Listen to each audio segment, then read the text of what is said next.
Hello and welcome to this new lecture. So आज हम काफ़ी टाइम के बाद यहाँ पे मिल रहे हैं। तो आज हम नया यूनिट स्टार्ट करने वाले हैं, लॉज ऑफ मोशन। तो जो कि हमने लास्ट टाइम हमने काइनेमेटिक्स कंप्लीट किया था। तो जैसा कि आप जानते हो कि उसमें हमने किस तरीके से पहले कॉन्सेप्ट्स को रीड किया, उसके बाद डेरिवेशंस, देन न्यूमेरिकल्स वगैरह ये सारी चीज़ें की।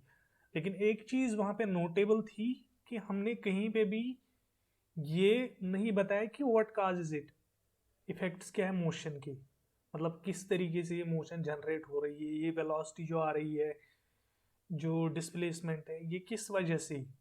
तो उस चीज़ को हमने टोटली वहाँ पे इग्नोर किया था। तो अब हम इस पार्ट में आए हैं, तो इसमें हम ये चीज़ भी डिस्कस करेंगे कि किस तरीके से वो मोशन प्रोड्यूस होती है, क्या वजह रहती है उसके पीछे, किस तरीके से कितना फोर्स लगता है, क्या है उसके बेसिक चीज़ें। तो पहले हम देखते हैं इस लॉज ऑफ मोशन जो हम स्टार्ट करेंगे, इसमें हम हमारा सिलेबस जो है वो क्या क्या है अकॉर्डिंग टू नीट या JEE की मैं अगर बात करूं। तो यहाँ पे हमारा पहला है फोर्स एंड इनर्शिया। तो इसके कॉन्सेप्ट्स वगैरह क्या है।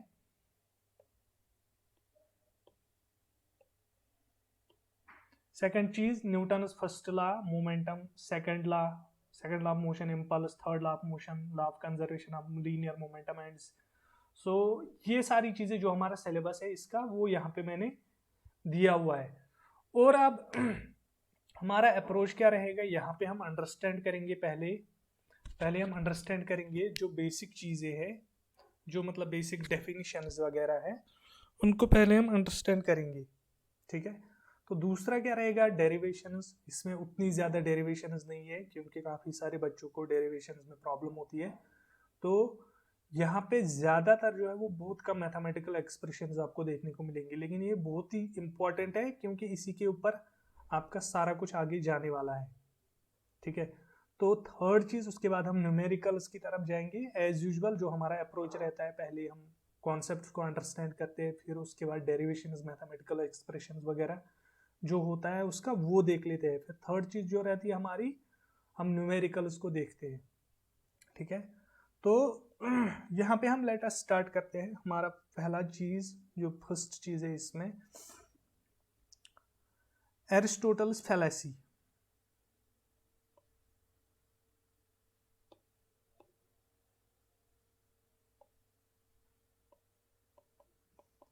Aristotle's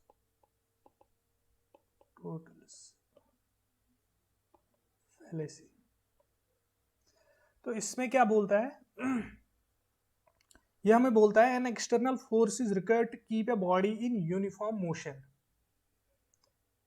N external force is required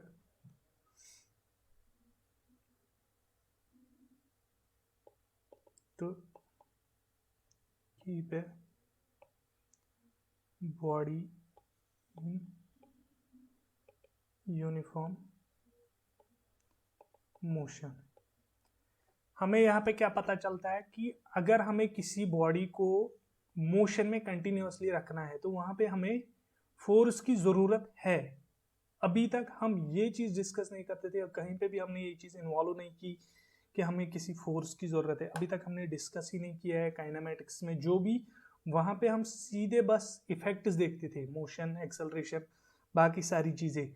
तो यहाँ पे पहला चीज़ जो है, जो हमें एरिस्टोटल बताता है, एरिस्टोटल की फैलेसी जो है वो हमें यहाँ पे बताती है कि किसी भी बॉडी को मोशन में रखने के लिए हमें एक एक्सटर्नल फोर्स की ज़रूरत होती है।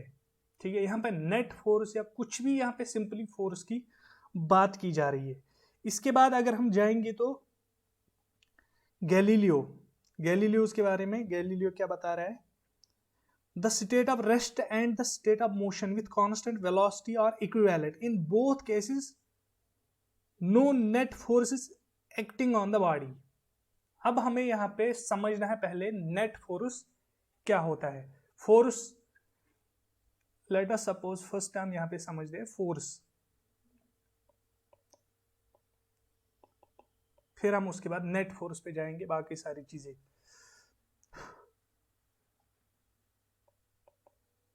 Force as an external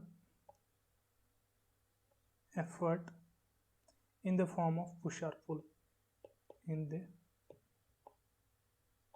form of push or pull। Force क्या है? अगर हम किसी भी चीज को हम धक्का मारते हैं, यहाँ पे मेरे पास एक पेन है तो मैं इसको फोर्स लगा रहा हूँ तभी जाके मेरे हाथ में होल्ड कर रहा है, अदरवाइज ये ड्यू टू ग्रेविटी नीचे गिर जाएगा इस तरीके से, ठीक है। तो फोर्स वो चीज है जो चाहे हम पुश की फॉर्म में या पुल की फॉर्म में अप्लाई कर रहे हैं, वो फोर्स है। अब नेट फोर्स का कॉन्सेप्ट क्या है? इंपॉर्टेंट चीज है, यहां पे हम पहले समझते हैं नेट फोर्स। नेट फोर्स मैं यहां पे एक एग्जांपल दूंगा। अगर यहां पे मान लो सड़क पे कोई दो गाड़ियां जा रही है, ठीक है, कोई दो गाड़ियां आ रही है, आपस में टकरा जाती है, ठीक है, सेम गाड़ियां है, दोनों का वजन सेम, वेट सेम है और दोनों की स्पीड सेम है, तो आपके हिसाब से क्या होना चाहिए? या मैं ऐसे ये वाली एग्जांपल भी ले रहा हूं, ये सपोज मेरे दो हाथ है, तो इस तरीके से ये भी जितना फोर्स ये लगा रहा है उतना फोर्स ये भी लगा रहा है, तो क्या हो रहा है? यहाँ पे मोशन नहीं होगी जब तक कि मैं यहाँ का काम ना करूं या यहाँ का काम ना करूं। जिस साइड में कम हो जाएगा उसी साइड में। या लेट अस सपोज एक और एग्जांपल से समझते हैं। यहाँ पे फॉर एग्जांपल कोई ब्लॉक है जिसका मास m है। लेट अस सपोज इसको let F equal to 10 newton is required to move it, ठीक है। लेट अस सपोज हम यहाँ पे क्या कर रहे हैं, इसको हमें 10 न्यूटन चाहिए मूव करने के लिए, यानी कि इस साइड में है, इस साइड में, लेट अस सपोज इस साइड में, तो मैं 10 न्यूटन यहाँ पे दे रहा हूं, तो ये मूव कर रहा है, इसके साथ ये it will move, it will move. अब इसके बाद क्या होगा? लेट अस सपोज 5 न्यूटन ही दे रहा हूं, F2 is equal to 5 newton, it will not move, it will not move. तो मैंने दो केसेस यहाँ पे ले लिए। अब देखो फर्स्ट केस को हम कैसे देखते हैं। अगर हम पहले केस को लेंगे तो 10 newton it generate some velocity या चेंज इन वेलोसिटी या एक्सेलरेशन, ठीक है, तो यानी कि उस केस में मूव करेगा। सेकंड केस अगर मैं देखूं तो लेट अस सपोज ये जो है ये हमें 10 न्यूटन की रेजिस्टेंस ऑफर कर रहा है, इसकी जो कैपेसिटी है वो 10 न्यूटन है, ये वापस हमें 10 न्यूटन रेजिस्ट कर रहा है। तो इस केस में क्या होगा? अगर हम देखेंगे तो 5 माइनस 10 यानी कि 5 न्यूटन जो है वो इसी साइड में वापस ही जा रही है। समझ रहे हैं मेरी बात को? फॉर एग्जाम्पल एक और तरीके से समझते हैं नेट फोर्स का कॉन्सेप्ट, क्योंकि बहुत ही बहुत ज्यादा इंपॉर्टेंट है। लेट अस सपोज एक मारुति और एक बस अपोजिट डायरेक्शन में जा रही है, तो एज यू ऑल नो कि बस का जो वेट होगा वो बहुत ही ज्यादा होगा एज कंपेयर टू कार। तो अगर इन दोनों के बीच में टक्कर हो जाती है तो आपके हिसाब से कौन पीछे चला जाएगा? यहाँ पे अगर हम इस सिनेरियो को ड्रॉ भी करेंगे, late us suppose this is car और ये एक बस है, इन दोनों के बीच में टक्कर हो जाती है तो पीछे कौन चला जाएगा? देखो यहां से मान लो जैसे कि हमने वेक्टर में देखा था किस तरीके से हम नोट, तो इस साइड में इतना फोर्स जा रहा है, इस साइड में इतना, तो ये जो ये वाला पार्ट है इसको अगर मैं यहां से उठा के यहां इसके साथ कैंसल आउट करवा लेता हूं तो बचा कितना? ये वाला। तो यहां पे ये वाला जो पार्ट है it will be the resultant that would be equal to this side. तो क्या लिख सकते हैं यहाँ पे? लेट अस सपोज इसका है F1, इसका है F2, तो F1 plus F2 is non zero, is not equal to zero, और we can say F2 minus F1 is greater than zero. यानी कि दोनों फोर्सेस के मतलब इंटरेक्ट होने के बाद भी देयर एग्जिस्ट सम फोर्स। अगर ऐसा होता कि दोनों एक जैसा फोर्स एक्ट करते तो वहां पे मोशन जो होती वो जीरो हो जाती। ठीक है, मान लो एक इंसान यहां से पुश कर रहा है, दूसरा वहां से पुश कर रहा है, तो दोनों में मान लो सेम तरीके से एनर्जी है, दोनों सेम तरीके का फोर्स लगा रहे हैं, तो ना तो वो वाला बंदा पीछे जाएगा ना ये वाला बंदा पीछे हटेगा। तो यह नेट फोर्स का कॉन्सेप्ट। तो यहां पे अगर हम डेफिनेशन देखेंगे इस नेट फोर्स की, net force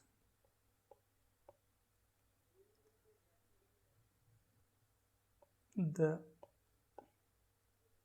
resultant force when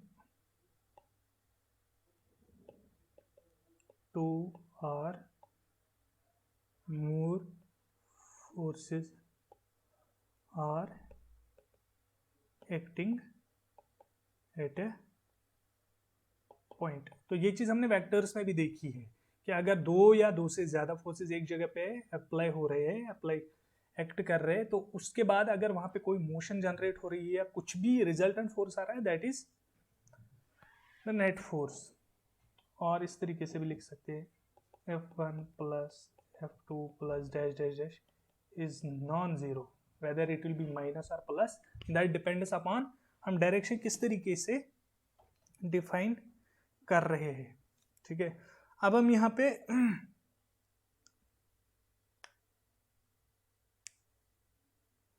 जो गैलीलियोज लॉ ऑफ इनर्शिया है उसको यहां पे लिख लेंगे पहले। गैलीलियो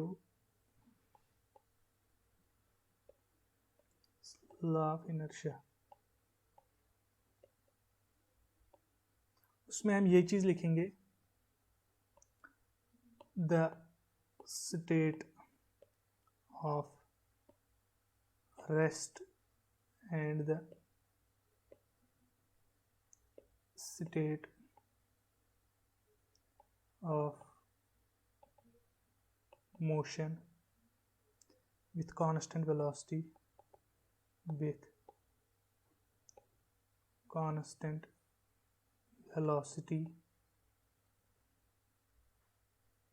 are equivalent,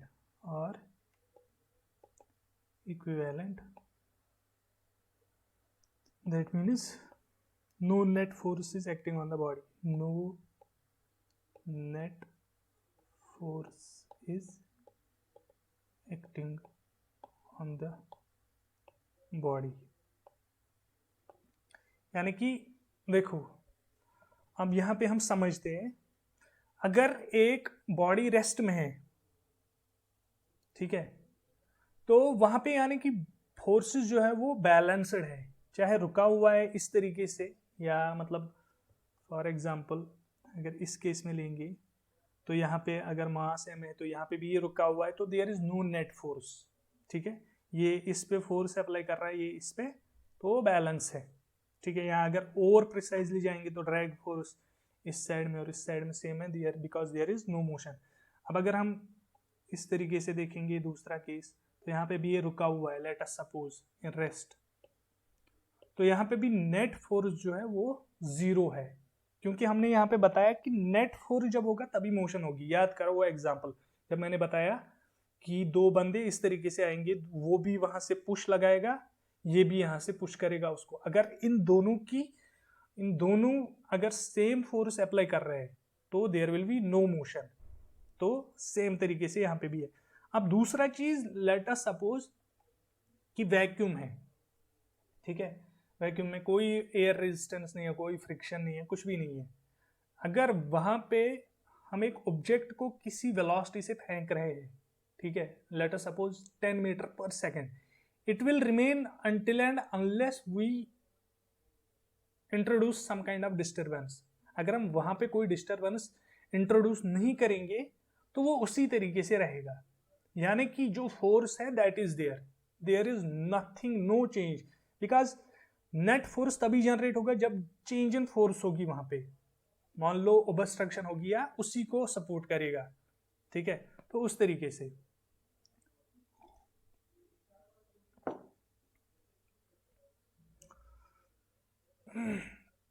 तो गैलीलियो ने क्या क्या चीजें हमें यहाँ पे बताई है। गैलीलियो ने, if net external force is zero, a body at rest continues to be at rest and a body in uniform motion continues to move uniformly along the straight line, that is Galileo's law of inertia। जो मैंने यहाँ पे बताया कि मतलब अगर कोई body rest में है तो that will remain in rest, अगर कोई बॉडी यूनिफॉर्म मोशन में है तो यूनिफॉर्म मोशन में ही रहेगी। Uniform motion in the sense यानी कि कोई भी चेंज नहीं आ रही है वेलोसिटी में, यानी कि acceleration is equal to zero.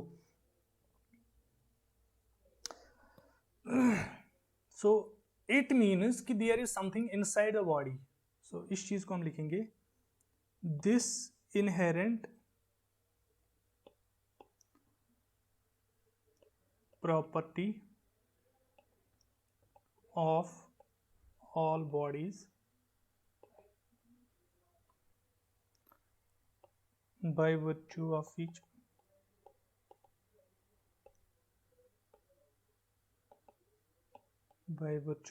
which they cannot change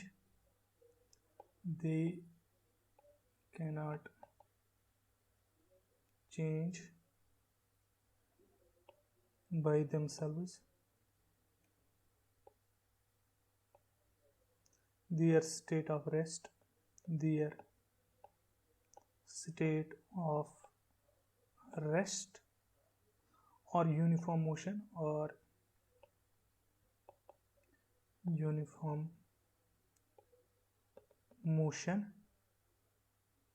is called inertia,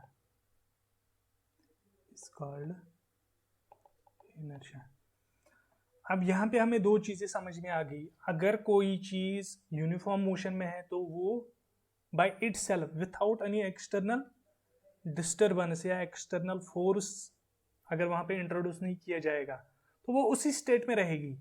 अब यहाँ पे there is something which makes it to remain in that state, तो उस प्रॉपर्टी को हम बोलते हैं इनर्शिया।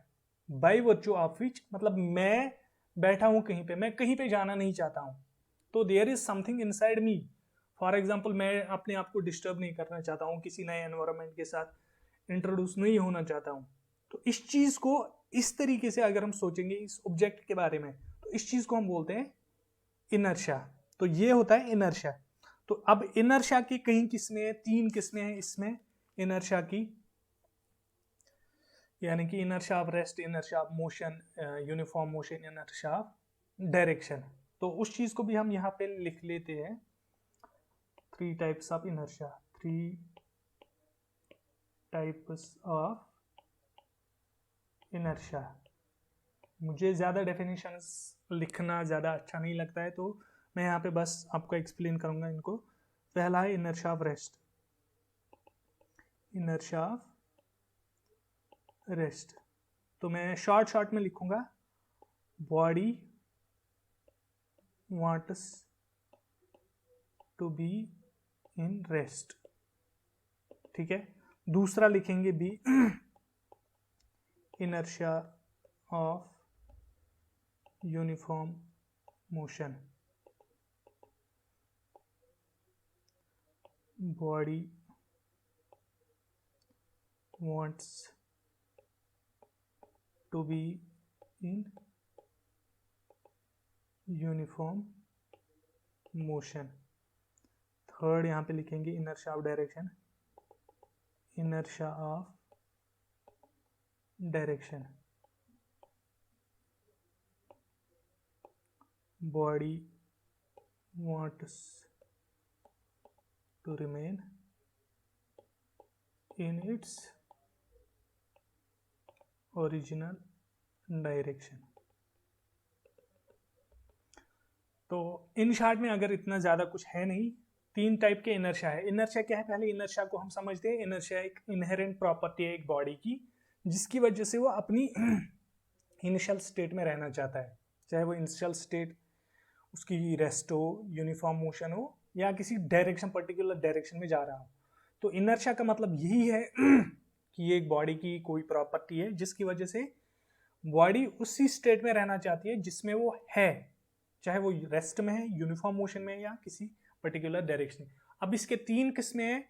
फर्स्ट है इनर्शिया ऑफ रेस्ट, यानी कि एक बॉडी जो है वो रेस्ट में ही रहना चाहती है, तो उस इनहेरेंट प्रॉपर्टी को हम इनर्शिया ऑफ रेस्ट कहते हैं। दूसरा है यूनिफॉर्म मोशन, अगर किसी यूनिफॉर्म मोशन में जा रहा है, एक्सेलरेशन 0 है, तो वो उसी यूनिफॉर्म मोशन को रखना चाहता है, उसमें कोई चेंज नहीं लाना चाहता है। थर्ड चीज क्या है, इनर्शिया ऑफ डायरेक्शन, अगर किसी डायरेक्शन में बॉडी जा रही है तो उसमें वो कोई भी चेंज लाना नहीं चाहता है। ठीक है, तो ये चीज क्लियर हो गई। तो अब हम हमारे नेक्स्ट टॉपिक की नेक्स्ट चीज जो है इसमें उसकी तरफ जाते हैं।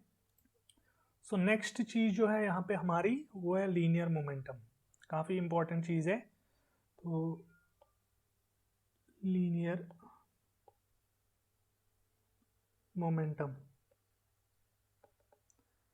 तो बेसिकली हम किस तरीके से जा रहे हैं, जो हमारी पहली चीजें हैं हम कॉन्सेप्ट्स को बिल्ड करते हैं रीड करने के लिए, क्योंकि अगर हम डायरेक्टली लॉज ऑफ मोशन पे जाएंगे तो इस तरीके से थोड़ा मुश्किल होगा। और एक और चीज, इंपॉर्टेंट चीज मैं यहाँ पे बताना चाहूंगा कि हर एक कॉन्सेप्ट जो है उसके हमें हर एक एस्पेक्ट को देखना चाहिए, यानी कि डेफिनेशन जो है उसको समझना है, फिर मैथमेटिकली उसको कैसे कन्वर्ट करना है, क्या उसकी इम्प्लीकेशंस। फॉर एग्जांपल यहाँ पे अगर हम देखेंगे तो मोस्टली हमें न्यूटन्स लॉज किस तरीके से पढ़ाए जाते हैं, एज डेफिनेशन। फर्स्ट लॉ इस तरीके से कि a body wants to remain in as जो भी, या सेकंड, तो उसको हम 2 एस्पेक्ट्स या 3 किस तरीके से, कितने एस्पेक्ट्स उसके होंगे, मैथमेटिकल एस्पेक्ट क्या होगा उसका, उस तरीके से समझते हैं, तभी जाके हमारी प्रॉब्लम जो है उनको हम लिंक कर पाएंगे प्रॉब्लम्स के बीच में।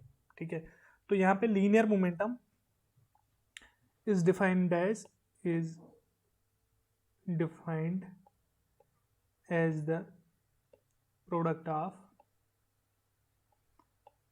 Of mass and velocity. ठीक है, इतनी चीज। तो इसको रिप्रेजेंट करते हैं हम P से। ये वेक्टर क्वांटिटी है, यहाँ पे मैंने वेक्टर लिखा है, and is equal to m into V. तो v जो कि वेलोसिटी वेक्टर है, तो उसके साथ ये, तो हम मान सकते हैं इसको। और अगर हम इसकी यूनिट्स की बात करेंगे तो kg मल्टीप्लाइड बाई इसका क्या है, मीटर पर सेकेंड। अगर हम इसके डायमेंशंस देखेंगे तो यहाँ पे देखो m इसका आएगा l, इसका आएगा t-1, तो ये इसका डायमेंशनल फॉर्मूला है। ठीक है, तो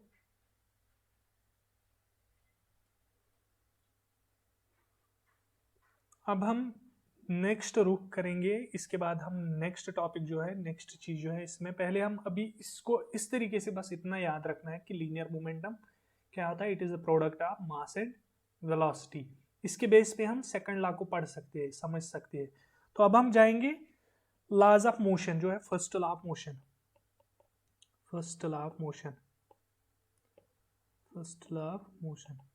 तो मैं इनके 2 स्टेटमेंट्स लिखूंगा ताकि आपको समझ में आएगा कि क्या है। ठीक है, पहले आपका जो आपको पता होगा, जो 9th में भी पढ़ा होगा, तो उस चीज को मैं पहले लिखूंगा। A body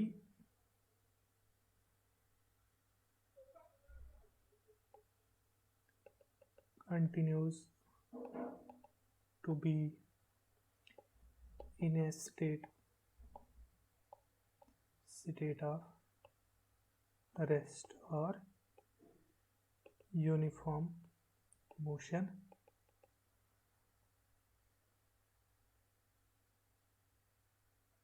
until some external disturbance, ये किस फॉर्म में हो सकता है, force is introduced on it, is introduced on it। ठीक है, तो ये चीज आपको ऑलरेडी पता है कि अगर कोई बॉडी रेस्ट में तो वो रेस्ट में ही रहेगी until and unless some disturbance is introduced on it। या हम मोर स्पेसिफिकली अब जो हमें यूज होगा वो मैं यहाँ पे अब लिखूंगा, if no net force is acting on a body,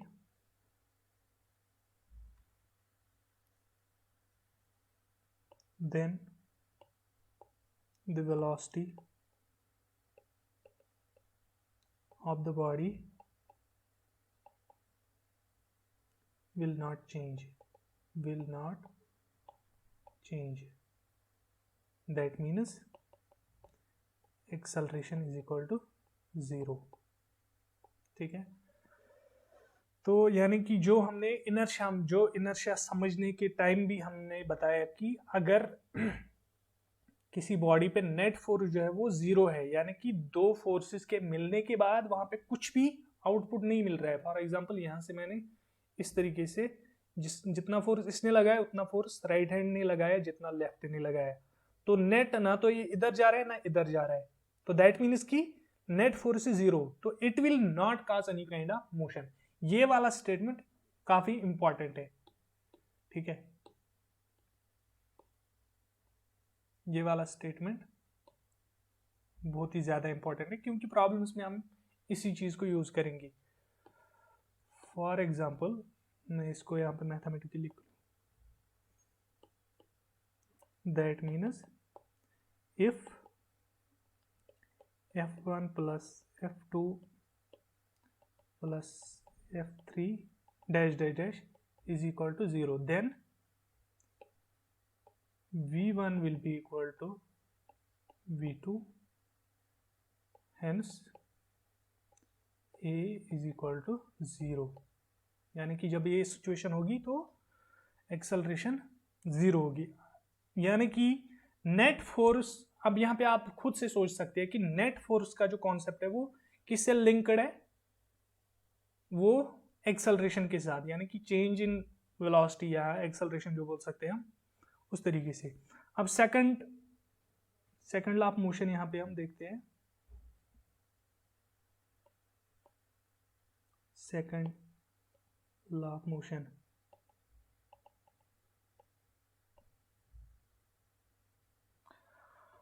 तो इसका आपको पता ही होगा कि force equal to mass into acceleration जो हम रटते आ रहे हैं, तो वो मैं यहाँ पे नहीं लिखूंगा एज यूजुअल, मुझे अच्छा नहीं लगता है ज़्यादा लिखना। The net force on a body is equal to the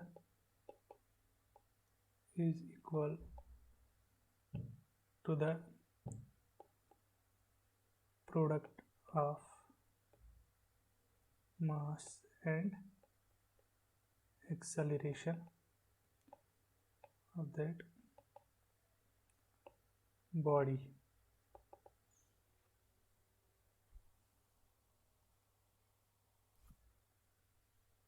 ठीक है, ये एक स्टेटमेंट हो गया। और मैं लिख सकता हूं time rate of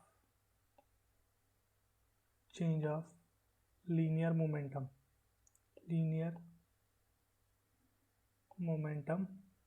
is equal to net force. अब देखो यहाँ पे दोनों चीजें आपको एक्सप्लेन करूंगा मैथमेटिकली।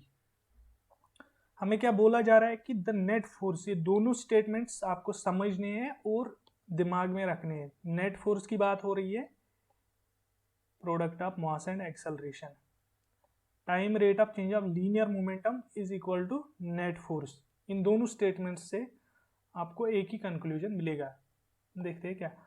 जो नेट फोर्स होता है वो किसके बराबर रहता है, मास इनटू एक्सेलरेशन की। पहला स्टेटमेंट, कंसेप्ट क्लियर, ये है सेकंड लॉ ऑफ मोशन। ठीक है, दूसरा चीज time rate of change of, अगर लीनियर मोमेंटम को टाइम रेट ऑफ चेंज यानी कि टाइम डेरिवेटिव अगर हम लीनियर मोमेंटम का लेते हैं तो वो हमें देता है नेट फोर्स। अब हम यहां पे लिखेंगे इस चीज को,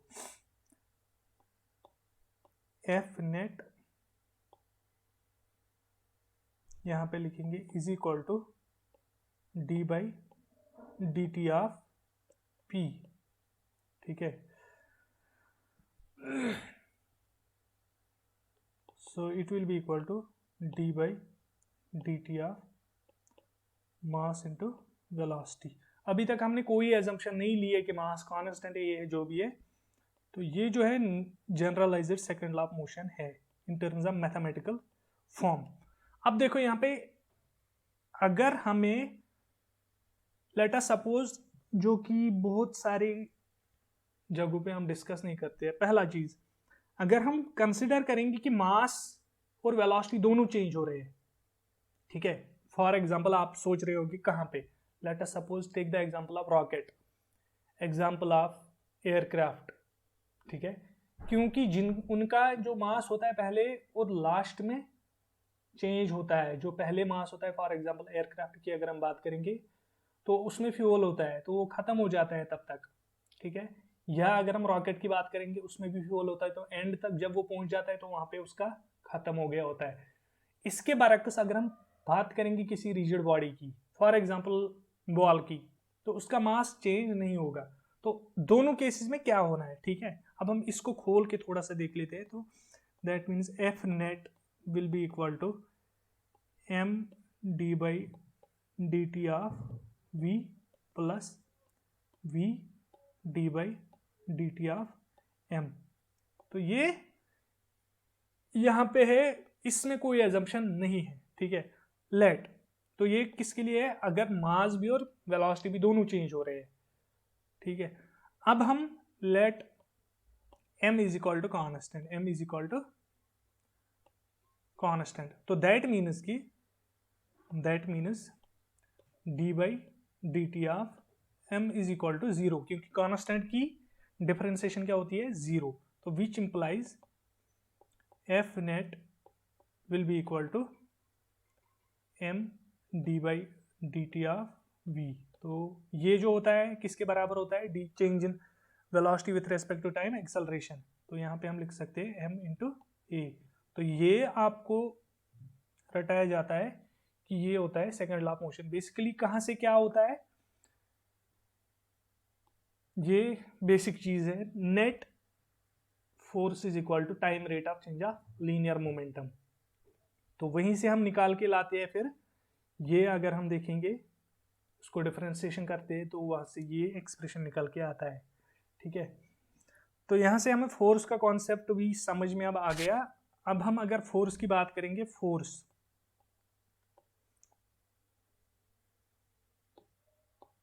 इसकी यूनिट्स वगैरह की, यहाँ लेट अस सपोज इस बेस पे इसी को लेते हैं, F net is equal to M A, ठीक है। अब हमें वन न्यूटन डिफाइन करना है, 1 न्यूटन। देखो यहाँ पे मैं रटाऊंगा नहीं, सीधे आपको दिखाऊंगा। मतलब क्या, हमें एफ नेट हमें क्या आना चाहिए, 1 न्यूटन। तो दैट मीन्स कि ये जो एम ए है इसको हमें उस तरीके से एडजस्ट करना है कि हमें डिफाइन करना है 1 Newton force.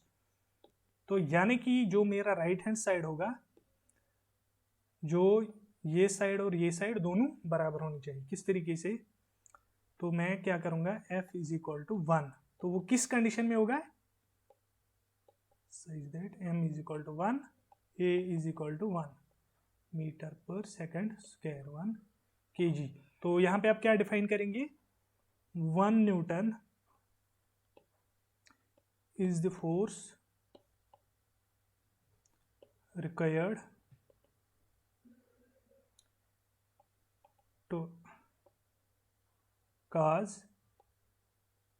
1 meter per second square acceleration in a body of mass 1 kg, ठीक है। ये हो गया एक तरीके से।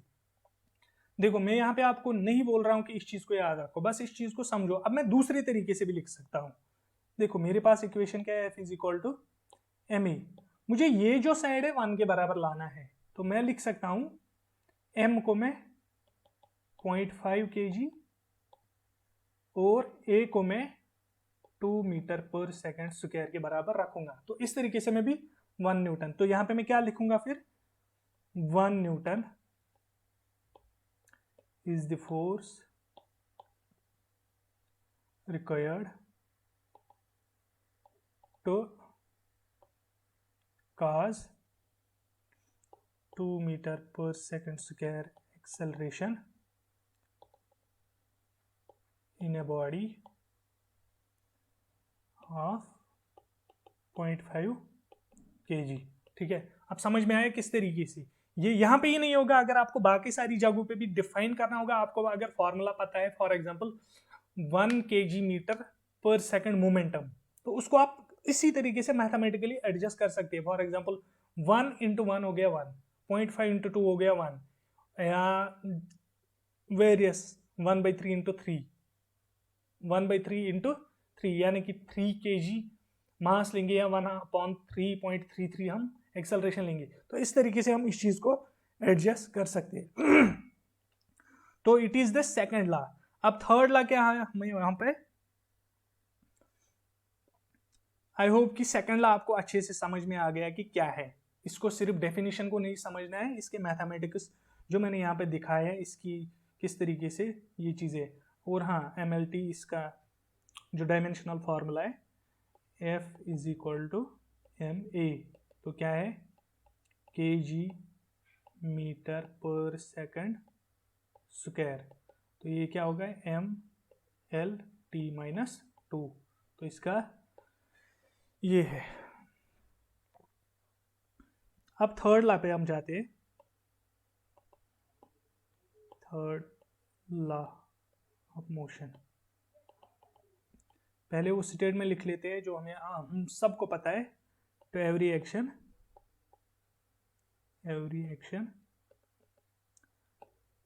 There is an equal and opposite reaction. ठीक है, ये हम सबको पता है कि अगर मान लो हम किसी को थप्पड़ मारेंगे तो वो अभी हमें थप्पड़ मारेगा।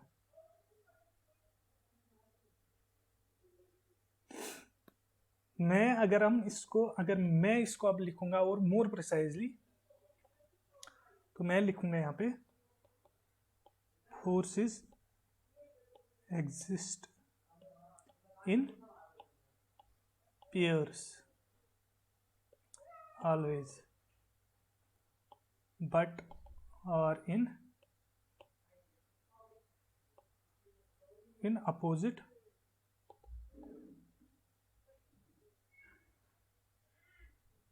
directions।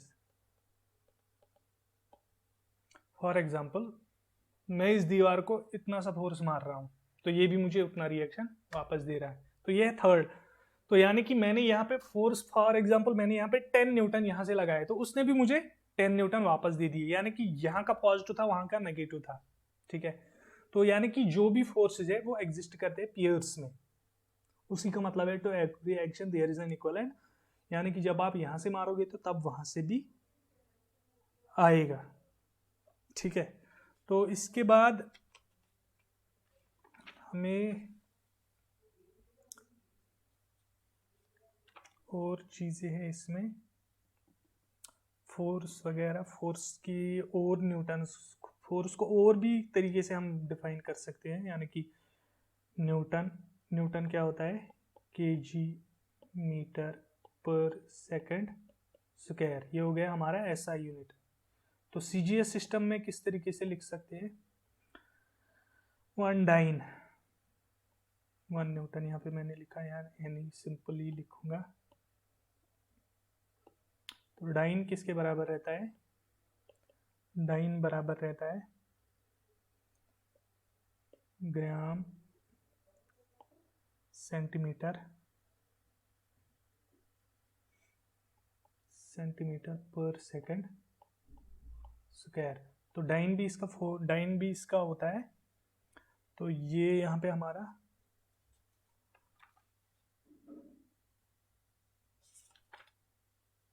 कंप्लीट होता है यहाँ पे थर्ड लॉ। ठीक है। तो आई होप कि यहाँ पे इसमें जो चीज़ें मैंने आपको सिखाई वो आपको अच्छे से समझ में आ गई होंगी। तो अगर आपको कहीं पे भी कोई भी इशू आ रहा है तो आप मुझे बता सकते हैं, तो मैं आपकी हेल्प वहाँ पे कर सकता हूँ। Thank you.